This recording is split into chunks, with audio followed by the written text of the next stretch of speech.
வணக்கம். நியூஸ் 18 தமிழ்நாடு செய்திகளுக்காக நான் ஸ்ரீராம். முதலில் இந்த நேரத்திற்கான தலைப்புச் செய்திகளை பார்க்கலாம்.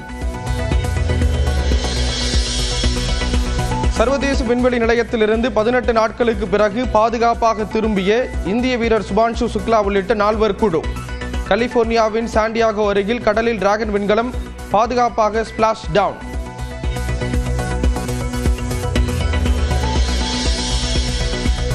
சுக்லா பயணித்த விண்கலம் கடலில் இறங்கியது மகிழ்ச்சியில் கேக் வெட்டி பெற்றோர் மற்றும் மனைவி ஆனந்த கண்ணீர்.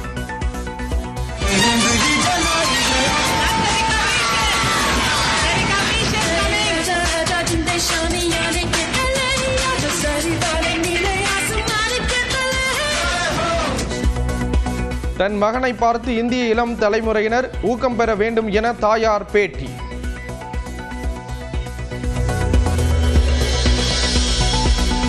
சுக்லா உள்ளிட்ட 4 வீரர்கள் வந்திறங்கிய டிராகன் விண்கலத்தை பாதுகாப்பாக மீட்ட ஷானோன் கப்பல்.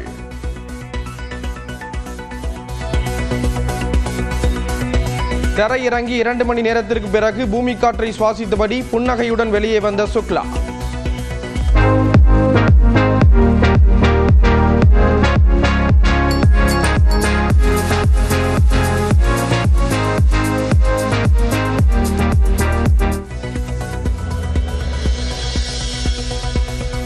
கோடிக்கும் அதிகமானோரின் கனவுகளை நனவாக்கினார் சுபான்ஷு சுக்லா என பிரதமர் மோடி புகழாரம். ககன்யான் திட்டத்தை நோக்கிய மகத்தான மைல்கல் எட்டப்பட்டு இருப்பதாக பெருமிதம்.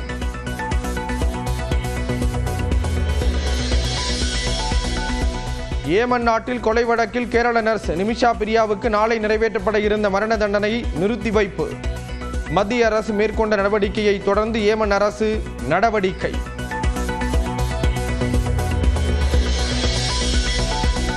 சென்னை மெரினா கடற்கரையில் இந்திய விமானப்படை சாகச நிகழ்ச்சியின் போது கூட்ட நெரிசலில் சிக்கி 5 பேர் உயிரிழந்த விவகாரம். தமிழக காவல்துறை அறிக்கை தாக்கல் செய்ய மேலும் 6 வாரம் அவகாசம் தந்தது தேசிய மனித உரிமைகள் ஆணையம். நீலகிரி மற்றும் கோயம்புத்தூர் மலை மாவட்டங்களில் 17ஆம் தேதி முதல் 5 நாட்களுக்கு மிக கனமழைக்கு வாய்ப்பு. நாளை கனமழை பெய்யும் என்றும் கணிப்பு.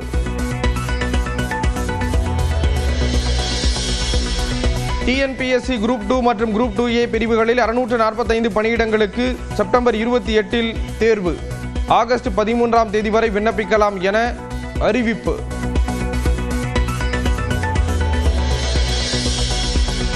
சிதம்பரத்தில் உங்களுடன் ஸ்டாலின் திட்டத்தை தொடங்கி வைத்த முதலமைச்சர் மு க ஸ்டாலின். தகுதி உள்ளவர்களுக்கு மகளிர் உரிமை தொகை கிடைக்கும் என உறுதி. தகுதி இருந்தும் 1000 ரூபாய் உரிமை தொகை கிடைக்காதவங்க உங்க ஏரியாவில், அதாவது உங்க பகுதியில் முகாம் நடக்கிற அன்னைக்கு விண்ணப்பங்களை கொடுத்தா போதும். நிச்சயமா சொல்றேன், உங்களுக்கு நிச்சயமா உரிமை தொகை வழங்கப்படும். சிதம்பரம் அரசு விழாவில் கூட்டணி கட்சி தலைவர்கள் பங்கேற்ற நிலையில் ஓரணியில் தமிழ்நாடு என முதலமைச்சர் மு க ஸ்டாலின் பெருமிதம். டெல்லி அணியின் காவி திட்டங்கள் பலிக்காது என சூளுரை. தமிழ்நாடு இப்படி ஓரணியில் இருக்கிறப்போ எந்த டெல்லி அணியோட காவி திட்டமும் இங்கே பலிக்காது.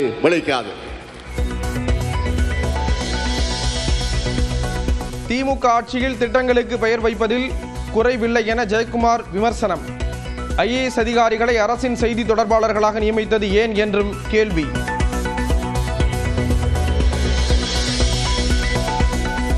மருத்துவர்களுக்கு ஆளுநர் வழங்கிய விருதில் இடம்பெற்ற வள்ளுவரே எழுதாத திருக்குறள். பெரும் சர்ச்சை கிளம்பிய நிலையில் விருதுகளை திரும்ப பெற்ற ஆளுநர் மாளிகை.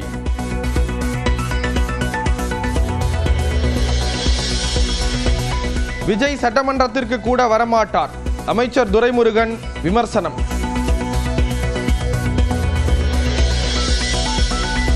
வேட்டுவம் படக்குழு அனுமதியின்றி சண்டை காட்சிகளை படமாக்கியதாக காவல்துறை தகவல்.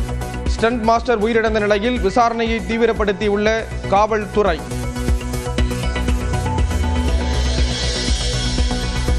நடிகர் ரவிமோகன் 10 கோடி ரூபாய் அளிக்க கோரி தயாரிப்பு நிறுவனம் வழக்கு.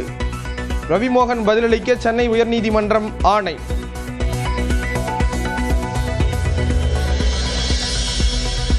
திருப்பத்தூர் மாவட்டம் கந்திலி அருகே 11 மாத குழந்தையின் இறப்பில் சந்தேகம் என ஆரம்ப சுகாதார நிலைய மருத்துவ அலுவலர் புகார். புதைக்கப்பட்ட குழந்தையின் உடலை தோண்டி எடுத்து பிரேத பரிசோதனை.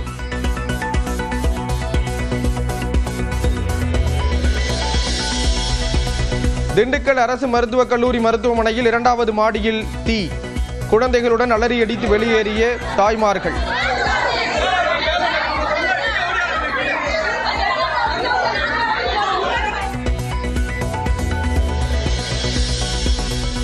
இந்தோனேஷியாவில் படகு போட்டியின் போது படகில் நின்று அசத்தலாக நடனமாடிய சிறுவன். ரியாவ் மாகாணத்தின் சுற்றுலா தூதராக நியமித்ததுடன் $20 மில்லியன் உதவித்தொகையும் வழங்கி அங்கீகாரம்.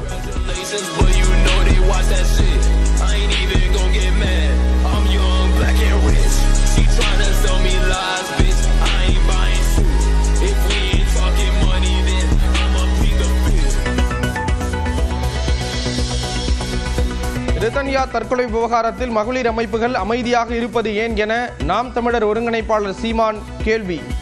கஞ்சா கொக்கைன் சாப்பிட்டு தூங்கிவிட்டார்களா என்றும் விமர்சனம்.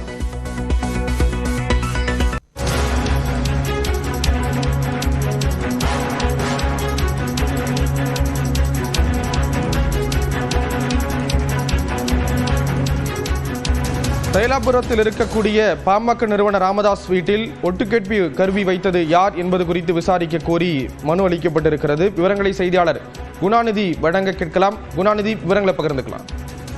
வணக்கம் ஸ்ரீராம். அதாவது பாமக நிறுவனர் மருத்துவர் ராமதாசருடைய அவருடைய இல்லத்தில் அவர் உட்காரும் இருக்கைக்கு அருகே ஒட்டுக்கேட்பு கருவி இருந்ததாக கடந்த 11ஆம் தேதி விருதாச்சலத்தில் நடைபெற்ற கட்சி நிகழ்வு ஒன்றில் பாமக நிறுவனர் மருத்துவர் ராமதாஸ் தெரிவித்திருந்தார். அதனைத் தொடர்ந்து 12ஆம் தேதி சென்னையைச் சேர்ந்த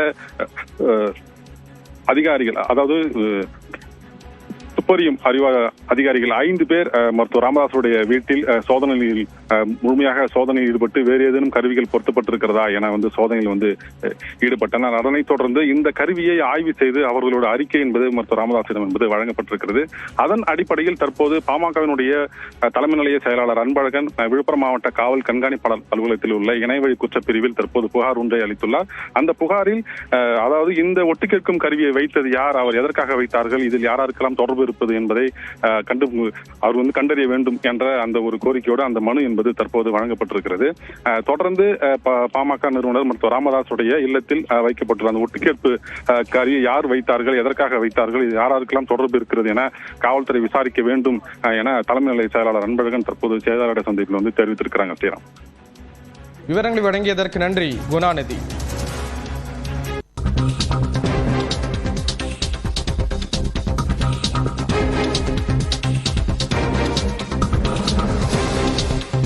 சென்னை உயர்நீதிமன்றம் கடும் கண்டனத்தை தெரிவித்திருக்கிறது. பாலியல் துன்புறுத்தல் தொடர்பான வழக்கில் விசாரணை நடத்த பெண் காவல் அதிகாரிகளை ஈடுபடுத்த வேண்டும் என்று கூறப்பட்டிருக்கிறது. விவரங்களை செய்தியாளர் மதன் வழங்க கேட்கலாம். மதன், விவரங்களை பகிர்ந்துக்கலாம். இணையதளங்களில் பகிரப்பட்ட தன்னுடைய அந்தரங்க வீடியோக்களை அகற்ற வேண்டும் என்று சென்னையை சேர்ந்த பெண் வழக்கறிஞர் ஒருவர் தாக்கல் செய்த வழக்குதான் இன்று மீண்டும் நீதிபதி ஆனந்த் வெங்கடேஷ் முன்பு விசாரணைக்கு வந்தது. அப்போது இந்த விவகாரத்தில் மத்திய அரசை தரப்பில் வைத்த வாதத்தை பார்க்கும்போது ஏற்கனவே உயர்நீதிமன்றம் பிறப்பித்த உத்தரவின்படி அந்த வீடியோ இடம்பெற்றிருந்த அனைத்து இணையதளங்களையும் முடக்குவதற்கு நடவடிக்கைகள் எடுக்கப்பட்டுள்ளதாக தெரிவிக்கப்பட்டது. அதற்கான அறிக்கையும் தாக்கல் செய்யப்பட்டது. ஆனால் அதற்கு பிறகு 39 இணையதளங்களில் மீண்டும் இந்த வீடியோக்கள் பரவி வருவதாகவும் அதை தடுக்க வேண்டும் என்றும் மனுதாரர் தரப்பில் ஒரு வாதம் எடுத்து வைக்கப்பட்டது. இதையடுத்து இந்த வீடியோக்கள் மீண்டும் பரவாமல் தடுப்பதை உறுதி செய்ய நடவடிக்கை எடுக்க வேண்டும் என்று உத்தரவிட்ட நீதிபதி இணையதளங்களில் பகிரப்பட்ட அந்தரங்க வீடியோக்களை அகற்ற எங்கு புகார் அளிக்க வேண்டும், புகார் அளித்தால் என்ன நடவடிக்கை எடுக்கப்படும் என்பது குறித்து விரிவான மனு தாக்கல் செய்யவும் தற்போது மத்திய அரசு உத்தரவிட்டார். அதே போல இந்த வழக்கில் பாதிக்கப்பட்ட அந்த பெண் வழக்கறிஞரை பெயர் முதல் அவருடைய பெயரை முதல் தகவல் அறிக்கையில் குறிப்பிட்டதுடன் குற்றம் சாட்டப்பட்டதை அடையாளம் காட்டுவதற்காக சம்பந்தப்பட்ட அந்த வீடியோவை அந்த பெண் முன்னிலையிலேயே 7 காவல்துறையின் பார்வையிட்டு விசாரணைக்கு கடும் கண்டனம் தெரிவித்தார் நீதிபதி. அதே போல காவல்துறையுடைய இந்த செயல் ஏற்கனவே பாதிக்கப்பட்ட அந்த பெண்ணுக்கு மேலும் மன உறுதி ஏற்படுத்தும் என்றும் தெரிவித்தார். இது போன்ற வழக்குகளில் விசாரணைக்கு பெண் காவல்துறை அதிகாரிகள் மட்டும்தான் ஈடுபடுத்த வேண்டும் என்றும் அறிவுறுத்தலை வழங்கினார். அதே போல இந்த வழக்கின் தீவிரத்தை கருத்தில் கொண்டு மாநில தலைமை குற்றவியல் வழக்கறிஞர் நீதிமன்றத்தை உதவ வேண்டும் என்று கேட்டுக்கொண்டு முதல் தகவல் அறிக்கை உள்ளிட்ட ஆவணங்களில் உள்ள அந்த பாதிக்கப்பட்ட பெண்ணுடைய பெயரை உடனடியாக நீக்க வேண்டும் என்றும் தற்போது உத்தரவிட்டு இந்த வழக்கு விசாரணை மீண்டும் ஜூலை 22ஆம் தேதிக்கு தள்ளி வைக்கப்பட்டது. விவரங்களை வழங்கியதற்கு நன்றி மதன்.